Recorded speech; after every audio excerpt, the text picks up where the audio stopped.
പട്ടാമ്പി നഗരസഭയിൽ നമസ്തേ ദിനാചരണത്തിന്റെ ഭാഗമായി ശുചീകരണ തൊഴിലാളികൾക്ക് മെഡിക്കൽ കാർഡും ശുചിത്വ കിറ്റുകളും വിതരണം ചെയ്തു.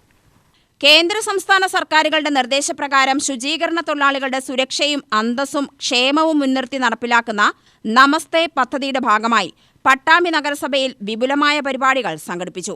നഗരസഭയിലെ ഹരിതകർമ്മ സേനാംഗങ്ങൾക്കും ശുചീകരണ തൊഴിലാളികൾക്കുമായി സംഘടിപ്പിച്ച പരിപാടിയുടെ ഉദ്ഘാടനവും ആയുഷ്മാൻ ഭാരത് ഇൻഷുറൻസ് കാർഡ്, സുരക്ഷാ ഉപകരണങ്ങളുടെ കിറ്റ്, ഗ്രീൻ വാരിയേഴ്സ് സർട്ടിഫിക്കറ്റ് എന്നിവയുടെ വിതരണവും നഗരസഭാ അധ്യക്ഷൻ ടി.പി. ഷാജി നിർവഹിച്ചു.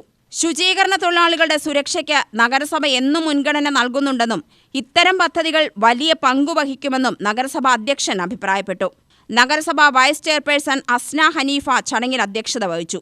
Clean city manager Subramanian P. ആസ്വാഗതം ആശംസിച്ചു.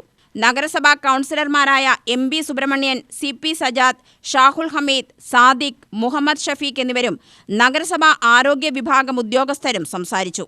ഹരിതകർമ്മ സേനാംഗങ്ങളും നഗരസഭയിലെ മുഴുവൻ ശുചീകരണ തൊഴിലാളികളും ചടങ്ങിൽ പങ്കെടുത്തു. UTV news, Palakkad.